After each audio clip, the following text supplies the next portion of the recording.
said your probability of winning goes up like doubles if you switch doors. And most people can't like fathom, like, wait, how? Like, what? So, are you familiar with that? No, no, no, no. What? How, it's not 50% because you would. No. Yeah. Yeah. So because I'm probably not going to explain it very well, but if you were to add seven more doors to the thing, and let's say there's 10 doors, there's one car, nine goats, you stand by a door, you at first you have a 10% chance of being having chosen the door or the car, right? Yeah. But Monty then would take away eight other doors, all goats. So there's only two doors left. The one you're by, and one other one, and the car is behind one of those two. So that helps like think like, so now you've removed eight non-cars.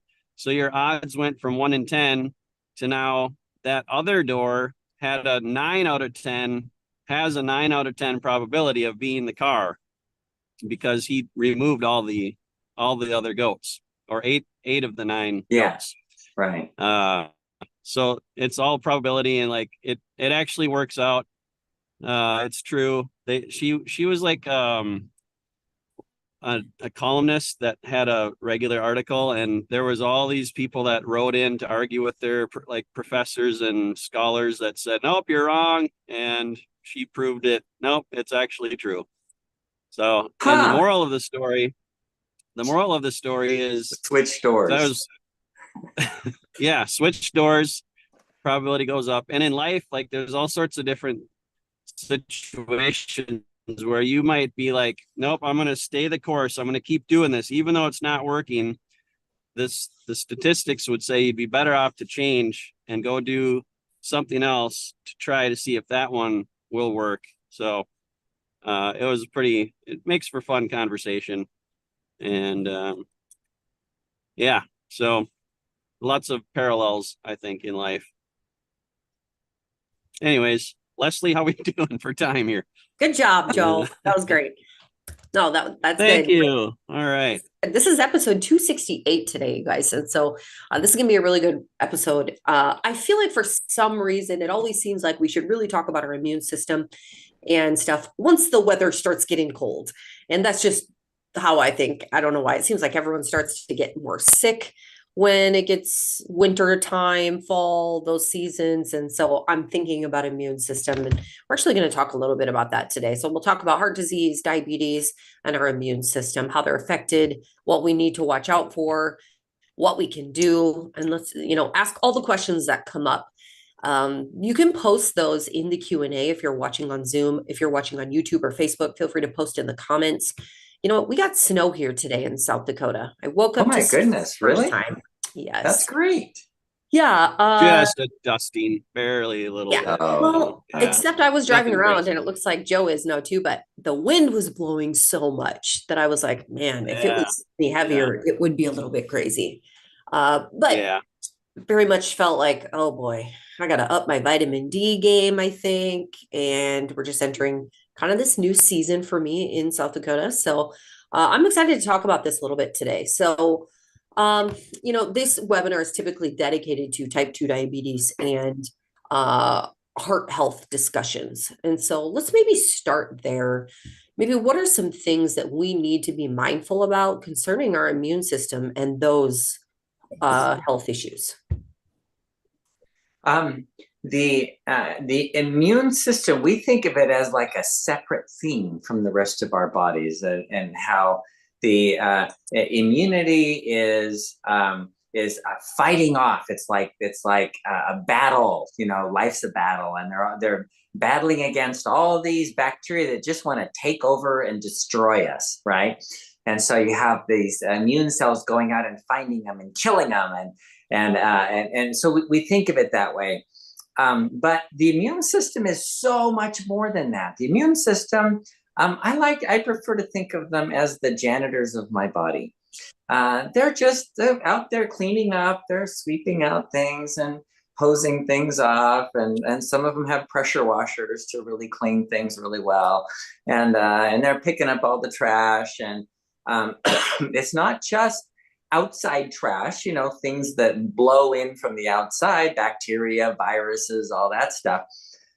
Most of it is my own trash. It's the stuff that I make, amyloid proteins and plaques and dead cells and cancer cells and all that. And they have to go clean them all up. And it's really cool. The system is so amazing and so intricate. So instead of thinking of it like, you know, I need to build my immune system, because if you have an oversupply of immune system, guess what happens? That's autoimmune disease. That's where people get like arthritis and lupus and Hashimoto's thyroiditis and all those issues of autoimmune disease is too much immune system, right? So it has to be balanced continuously. So really the question is, how do I bring balance? So if you have type 2 diabetes, even type 1 diabetes, one of the issues that comes up frequently is infections. You are more susceptible to infections. Why is that? Well, it's very complex, but having high blood glucose is a problem for immune cells to function well.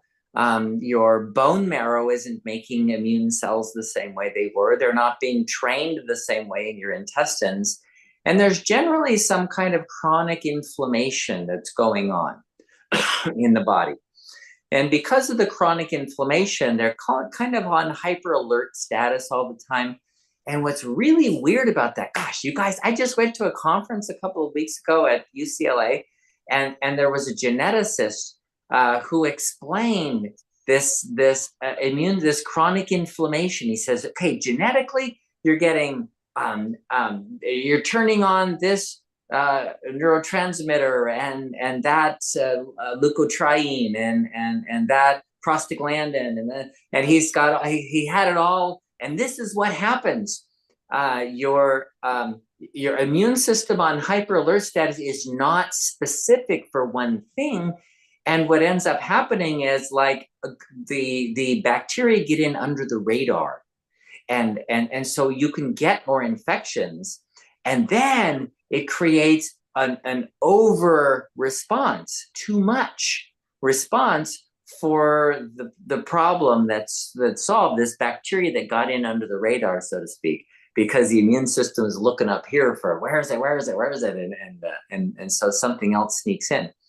It's really interesting, and he explained how this chronic inflammation makes you more susceptible to infectious diseases.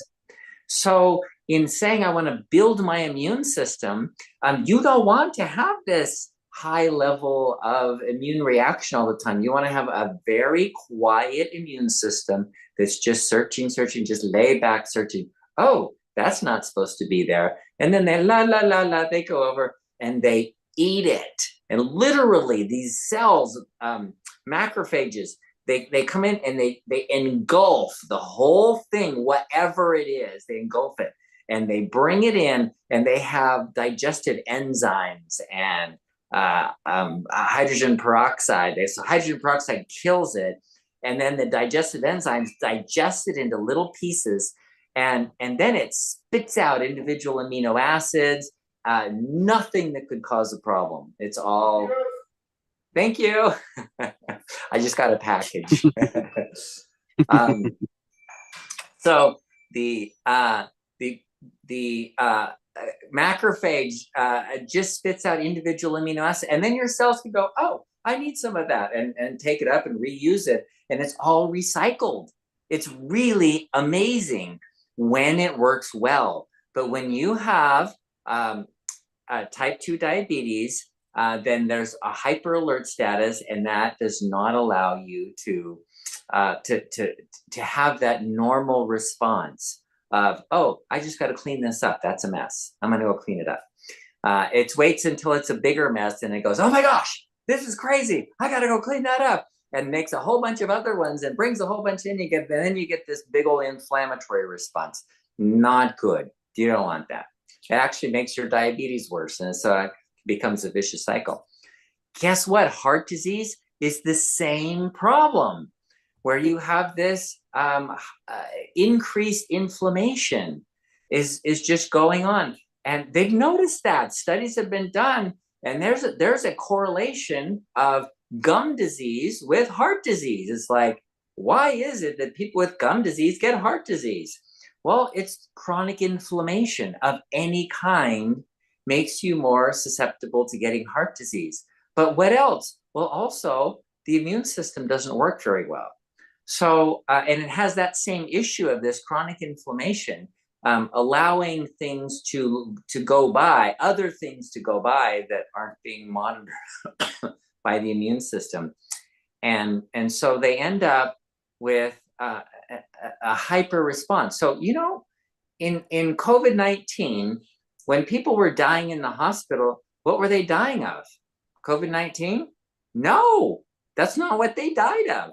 They died of an immune response in their lungs, filling up their lungs with fluid, and creating this excessive immune reaction. And that's what those people died of. And a lot of people got, you know, they got COVID and it was just like, oh, a little flu or a few sniffles and they're okay. The ones that died from an immune reaction. And so they finally figured out after a while, oh, you can suppress the immune reaction and you wouldn't have that issue. Do you want to suppress your immune system? No, that's not going to work either. Do you want do you want an excessive immune system? No, you don't want inflammation either. You want a perfectly balanced, adjusted immune system. So the next question is, how do I do that? Well, in the Healthy Heart Solution Kit, one of the things we discuss is the omega oils. And it's a very common thing in the United States. In fact, probably average, I think I've read this before, it's somewhere around 10. The average American has the omega-3 to omega-6 to omega-3 ratio is 8 to 1. I've read 10 before, but I think like the average is 8 to 1. That means that the average American has 8 times more omega-6 than omega-3. So what's the big deal? Well, that is an imbalance in your immune system just right off the bat, because those omega oils are made into the things that either cause inflammation, omega-6, or suppress inflammation, omega-3. So that leaves you with an immediate imbalance, just right off the bat, without any reaction, without any infection or anything. You've already got this omega-6 to omega-3 ratio out of balance. Bringing them into balance is a huge thing. If you look at all over the world, studies are done on this omega-6 to omega-3 ratio. And wherever they have a low omega-6 and high omega-3, they have less heart disease, less, like a lot less. So let's compare, like, okay, Greenland, right? What do they have to eat in Greenland? What can they grow? Nothing. What, they just have fish, and it's cold water fish. So it's really high in omega-3s. And so they're eating their fish like probably 3 meals a day, every day, right? Unless they have to, you know, whatever they have to ship in is going to be more expensive, and they can just go out and fish. So, right. So fish is cheap and easy to get there. So they have actually more omega-3 than omega-6, and they have 1/10 of the rate of heart disease as the United States. The United States has 8 to 1 ratio, omega-6 higher than omega-3. And in Greenland, it's reversed, and their heart disease is 1/10. That means out of, it's actually 20 out of 100,000 people die from myocardial infarction or heart disease every year. In the United States, it's 200 per 100,000. So that 20 to 200, that's a 10 times increase. So that balance in your immune system is really important, just starting with the omega-3 or omega-6 to omega-3 ratio. So what do you do about that? You know what? Take fish oil, take cod liver oil, eat fish. I had somebody who was eating a lot of fish and got a lot of mercury. So gotta be careful about that. The smaller fish, like mackerel and sardines and stuff like that, has less mercury in it. A salmon has a small amount. Tuna, it really depends. There are some kinds of tuna that have very little mercury in them, and the larger tuna can have quite a lot of mercury in them. And swordfish is the highest, and that's how my patient got so much mercury. It was swordfish. So that's one way to do it. Another very important thing to balance your immune system is to have a balance in your life of catabolic to anabolic ratio. So we talk about the 6-10 reset, and that is finishing eating. Don't eat anything after 6 o'clock and sleep before 10 o'clock p.m. So if you sleep before 10 p.m. and with an empty stomach, then you become anabolic. And so during the day, you're catabolic because you're doing stuff, and that's called the catabolic metabolism. And then at night, if you go to bed by 10 o'clock with an empty stomach, you become anabolic, and that fixes and repairs your system. So then you have that continuously going back and forth, and that balances your life in your what's called circadian rhythm, which is the sleep-wake cycles, but it's also part of your metabolism. Another really important thing, apparently, is reducing stress. And there have been a lot of research studies on this lately. How do you do that? What do you do? So I'm going to mention just 2 things you can do to make a big difference. And I'm going to mention a third one too, but one of them is to help other people. People who try to reduce stress by, we push people out and do the,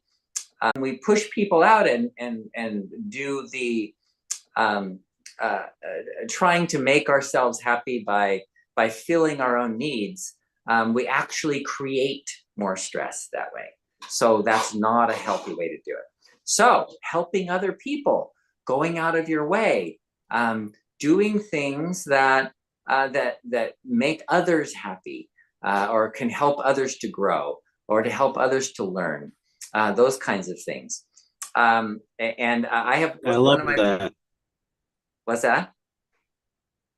Okay, so I love that. I mean, we've yeah, go ahead. So one of my patients came in and he said, well, does it have to be people? He said, I volunteer at the cat shelter and I hold the cats and I pet them. And when I leave there, I feel great. And I'm like, yeah, well, I don't know your numbers, but I'm sure that's a really good way to reduce stress. And his blood pressure comes down, and that's a good sign. His blood pressure comes down after he comes out of the cat shelter too. So that's number one. And then number 2, meditation.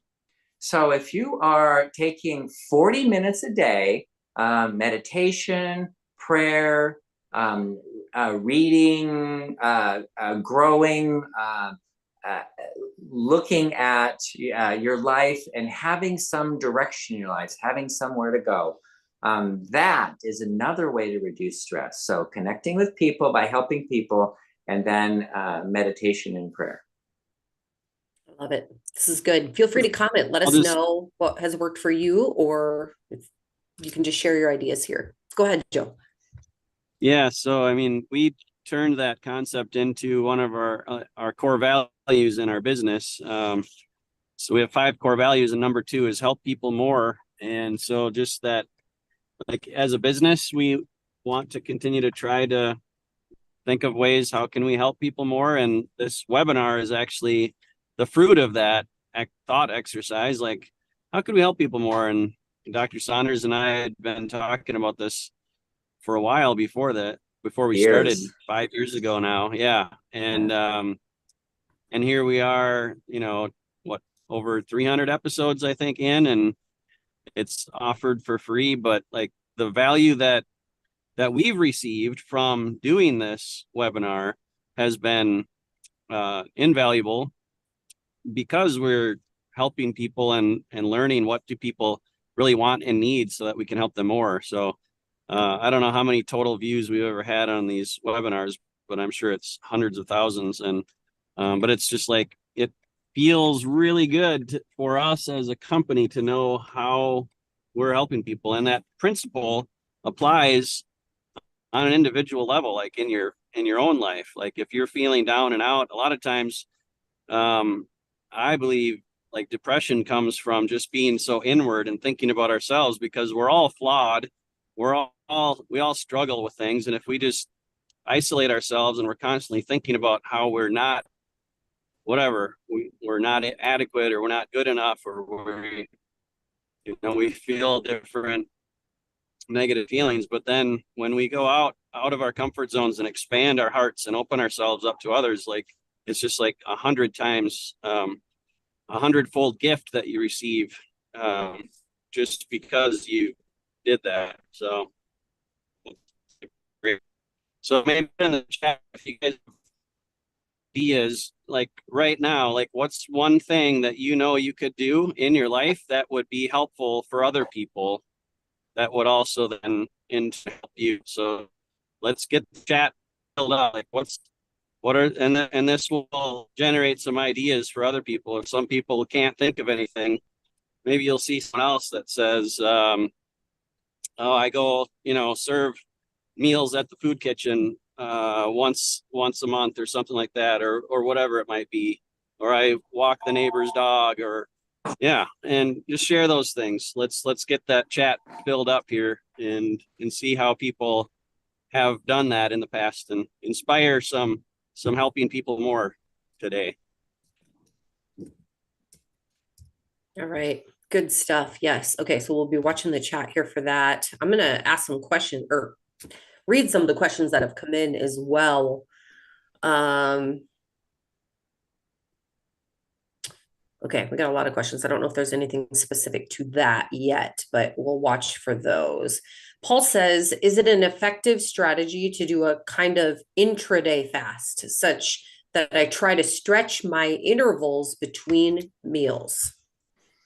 Okay, so here's the rule. Anytime you have an empty stomach, it's good for you.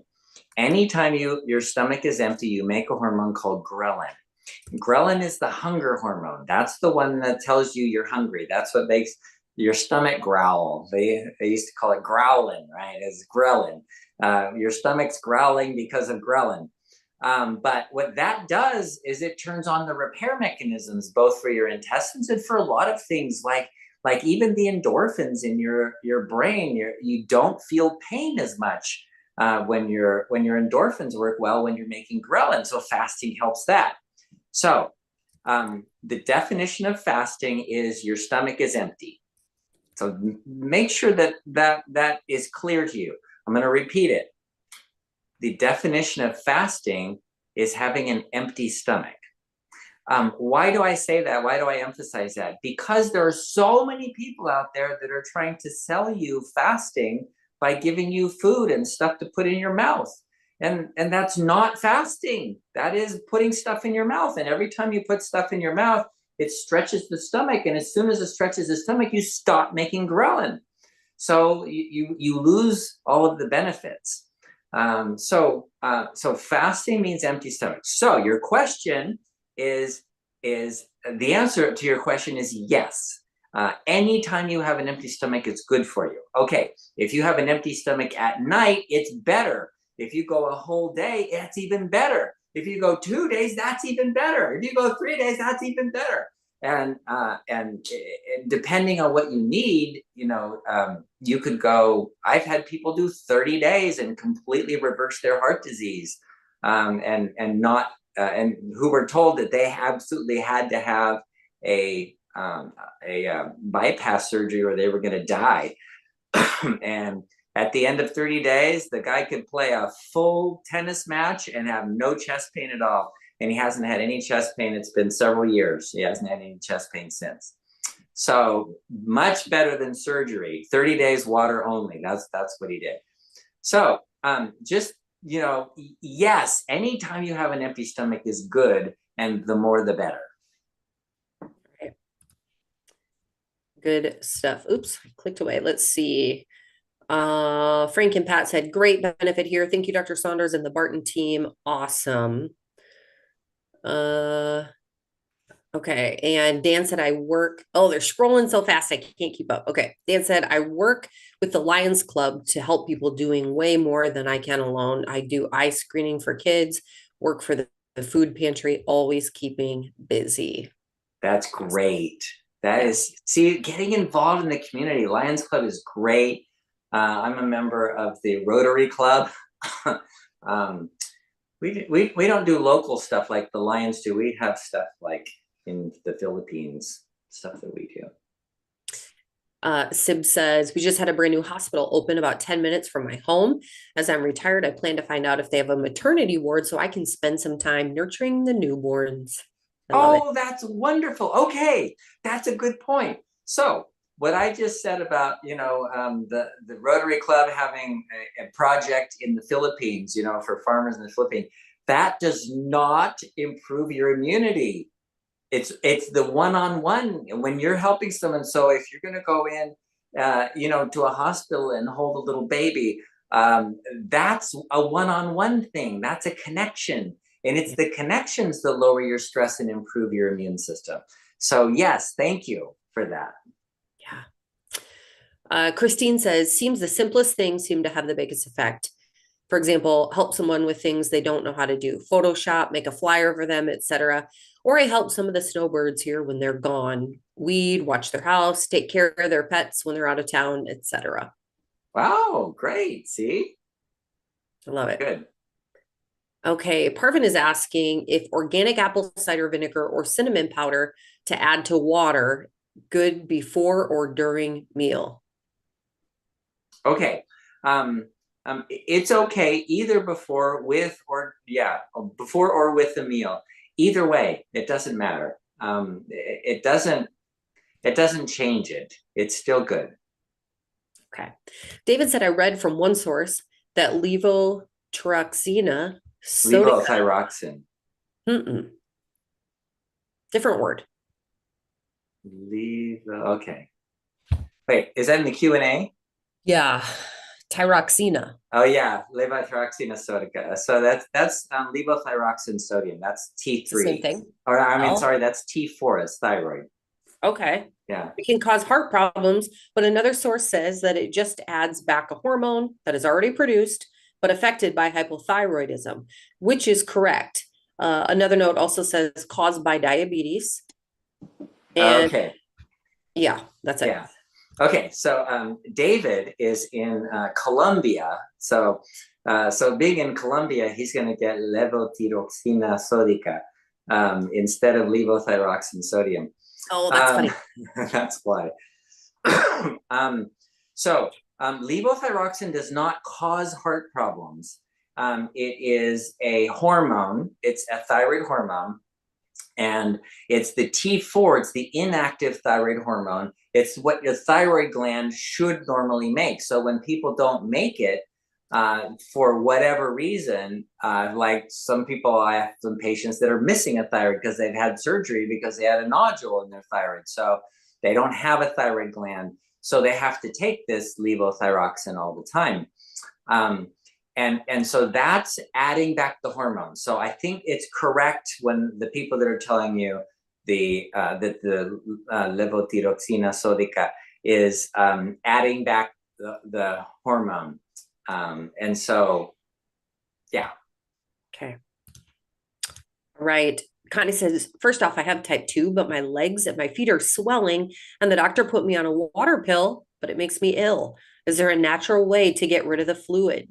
Yes. Okay. So water pill. What does a water pill do? It opens the kidney because the kidneys normally maintain your fluid balance really well. Kidneys are so good at this. And the way they do it is by manipulating the sodium and potassium. So potassium is the intracellular fluid and sodium is the extracellular fluid. And so if your cells are bringing in extra potassium and your level drops in your blood, then your kidneys go, oh, we need to hold on to potassium because we need more potassium. If the pressure is really high, then the pressure goes up, then the kidney says, uh-oh, got too much sodium and spits out the sodium. the pressure is too low, then the kidney says, oh, we got to hold on to sodium. So by doing this, it maintains this fluid balance. And so you have this fluid balance, and then so you give a diuretic. And what does that do? Causes you to spill out extra sodium, potassium, and often other electrolytes like magnesium. And so you get rid of extra water by doing that. There's one that uses that gets rid of glucose and gets rid of extra water by doing that. But that's another story. So the water pill is just to make you dehydrated. That's all it is. And some of them get rid of too much potassium, like Lasix, and some of them hold on to potassium, like hydrochlorothiazide or triamterene. And so those can cause problems, electrolyte imbalances in your body, and cause certain problems. So a good way to do the same thing without taking the water pill and maintaining a good balance is just drink less water. You know, the water pill just makes you dehydrated. And so if you stop drinking so much water, then you will be dehydrated. In fact, I had a guy who came in who had congestive heart failure, and he had his arms and legs were huge, and he weighed over 300 pounds. They brought him in, and they took 5 guys to put him into a bed. And I said, oh, it says here you're on hospice. That means you're here to die. He goes, I don't want to die. And I said, well, you signed the hospice papers. That means you're going to die. He goes, well, I don't want to die. I said, okay. I looked at his chart and I said, okay, if you do what I tell you to do, you'll walk out of here in 2 weeks. So he quit drinking. He had no food or water for 2 weeks. None, zero. Nothing went into his mouth for 2 weeks. And he walked out of there holding his dog. Because he had to dehydrate himself. So he'd been drinking so much water that his congestive heart failure couldn't hold up with all that water. So he's just holding on more water. He lost 100 pounds in 2 weeks. Now you tell me who's lost more than that, 100 pounds in 2 weeks. I think he holds the record. I don't know. Wow. I'm sure. But the point is that you can either use a diuretic, which they were using for him. They were giving him maximum diuretics and it wasn't helping. And all I told him is, don't put anything in your mouth. And he didn't, and he walked out of there. But he came in on hospice, like to die. That is amazing. Yeah. That is amazing. Wow. All right. Okay. Let me see here. I just want to see if I have any YouTube comments that I've missed. Sometimes I can't scroll on YouTube. Okay. Here's a question from Joyce. How does metformin trigger neuropathy? Okay. Metformin works by limiting your ability to use glucose for energy. And if there isn't any ketones or any other source of energy, some nerve cells can only use glucose. And if the glucose can't get into the cell, and then the metformin blocks the glucose from being used, and the little bit that can get into the cell. So you just have less ATP. And so nerve cells are really sensitive to energy. And so when you have less energy, then the nerve cells quit working. And that's what we call neuropathy. Let's see. Frank and Pat said, is it okay to be in general an extended phase 1? So like the glucose reversal program candidate to keep fasting glucose at optimum? How do you tell if you're a phase 1 type person? And like, is this okay long-term? I think is what they're saying. And given some intermittent cheat days, ensuring my protein intake is adequate. Thank you, Dr. Saunders. Been off all medication now for 184 days. They were on metformin, Januvia, 2 blood pressure meds, atorvastatin, and aspirin. They now take whole food supplements, including fiber greens, Nervala, Cinachroma, berberine, omega, and nattokinase. Okay, so it's one thing to be off the medications and onto the supplements and everything. But you didn't tell me what your blood sugar was, and so, or your hemoglobin A1C. So I don't know if that's working or not. Okay, so how do you know? The big question here is, how do you know if you should be in phase 1 all the time? In other words, how do you know that you should be on a ketogenic diet for the rest of your life? And I don't believe a ketogenic diet for the rest of your life is the best way to go.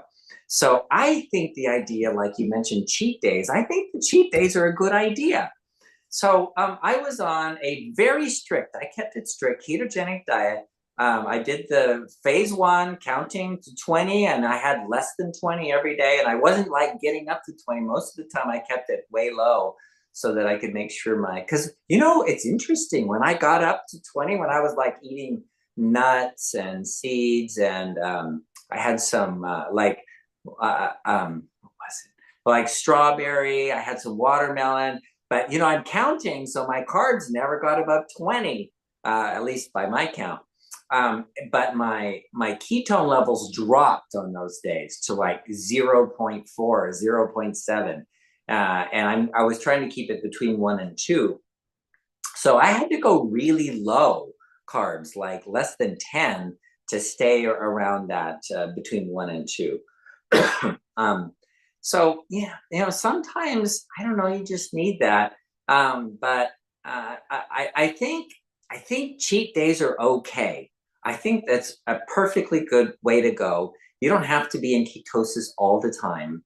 And I think doing it for a period of time to lose weight, to get your blood glucose down, or just to do a cleanse periodically. Like if you did 1 month a year on phase 1, whether you need it or not. In other words, you don't have to have a high blood glucose. I think that would be good.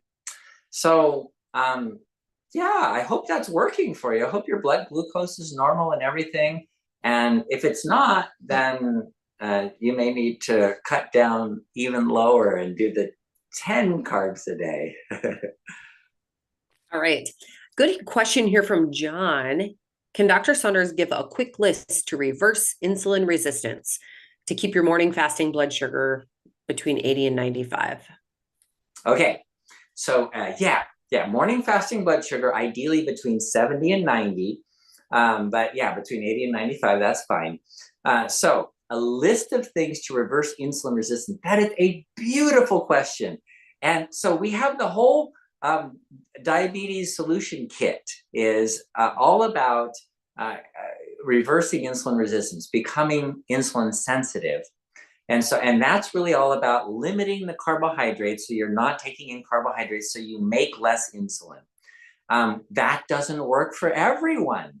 Most people will respond really well to that, but we have had several people that have said, you know what, I've been doing it faithfully, been working on it really hard, and I'm doing it exactly, and it's not working for me.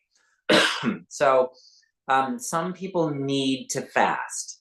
So periodic fasting is a great way. When your stomach is empty, you stop making insulin, you turn on, it takes about 3 days to turn on all the mechanisms for the utilization of fat for energy, including your liver turning fat into ketones, so that your brain and kidneys and heart can function on ketones. And you don't have to have glucose for that. So fasting, for example, personally, I fast 3 days once a month. So I just go Friday morning I eat, and I don't eat again until Monday morning. And then that allows me to be sure that I get into autophagy and all the benefits of fasting. So I know you just wanted a list, but I wanted to explain, because there's more to it. It's not that simple. So anytime your stomach is empty, you're going to improve your insulin sensitivity. Okay, empty stomach. Anytime you avoid carbohydrates, if you're eating like fats instead of carbohydrates, then you're going to improve your insulin sensitivity and lower insulin resistance. And that's really the way to do it. But remember, avoid artificial sweeteners too. So all of those things that have the cereal bars and the protein shakes and all that say keto friendly, forget it. Yeah.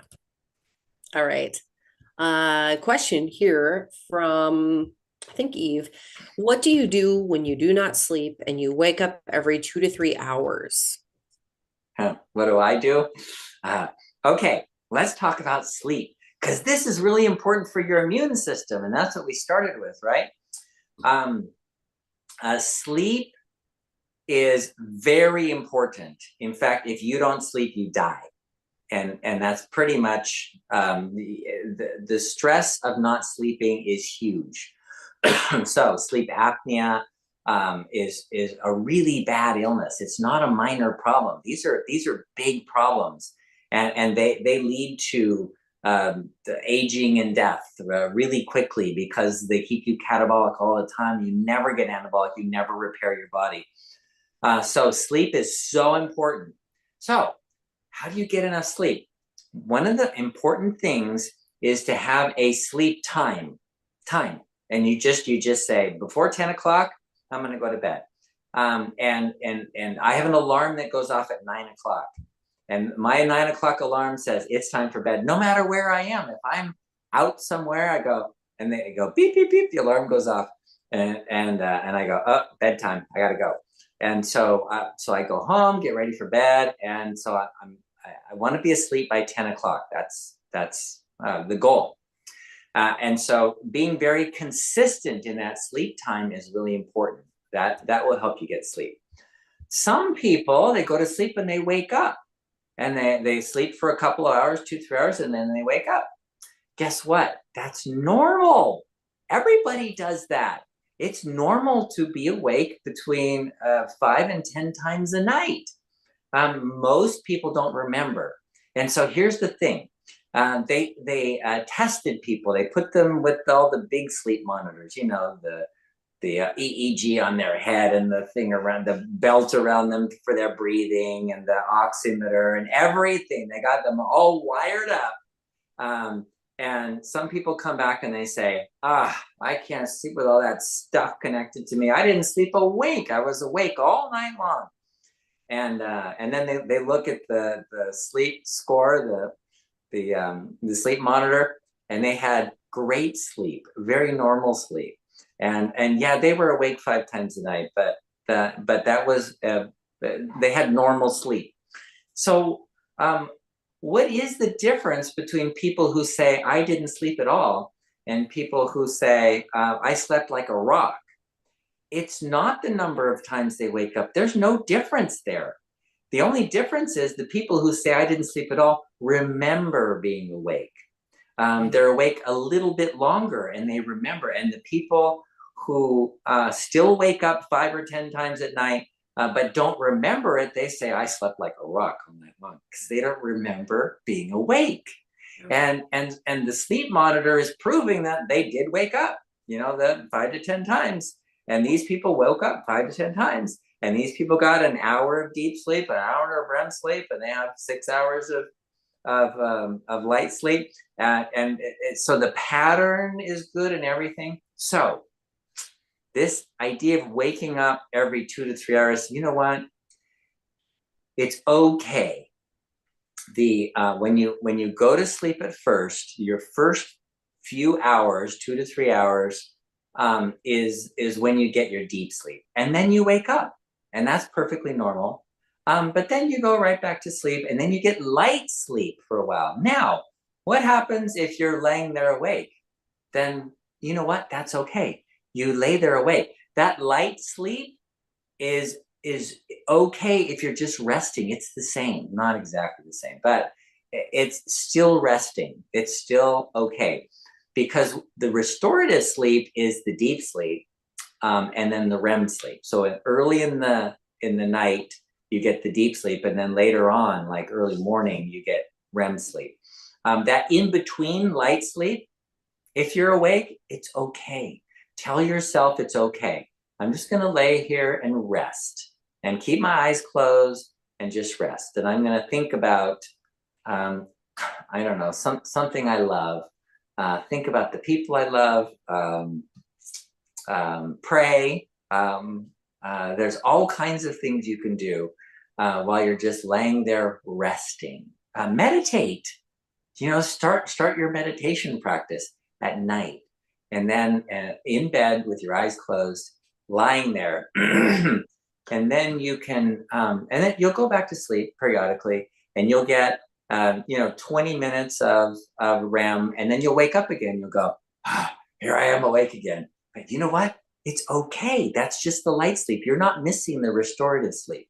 It's okay. And that's what the studies have shown. So, the number one thing, if you're not sleeping well, is don't worry about it.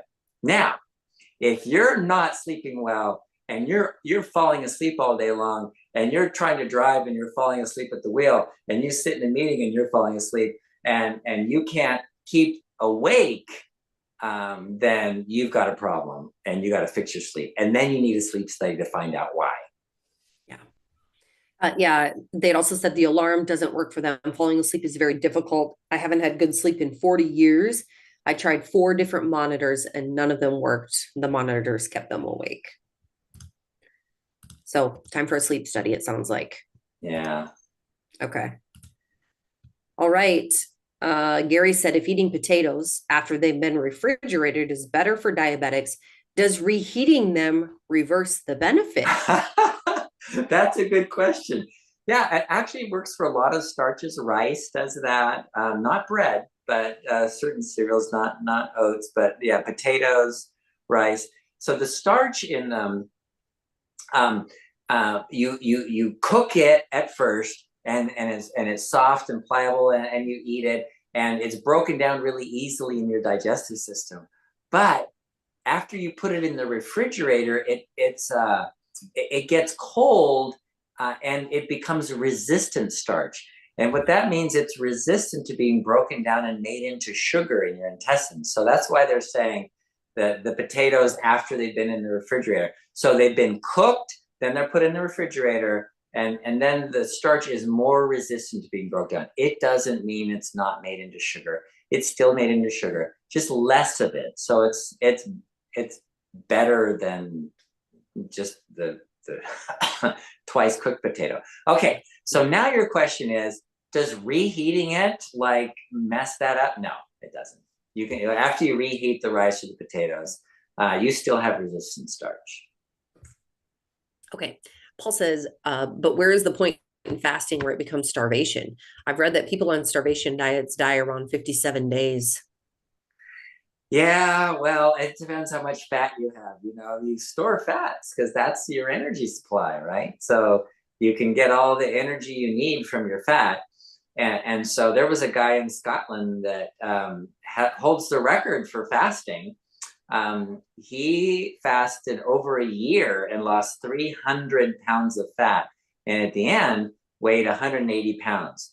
So was he ever starving? No, he still weighed 180 pounds after a year of not eating anything, like 0 calories for over a year. So, the point of starvation, the way I look at it, the way I define it, and I've seen people try to define it in other ways, but really the point of starvation is when you have an ideal body weight and you go below your ideal body weight. That's the point of starvation.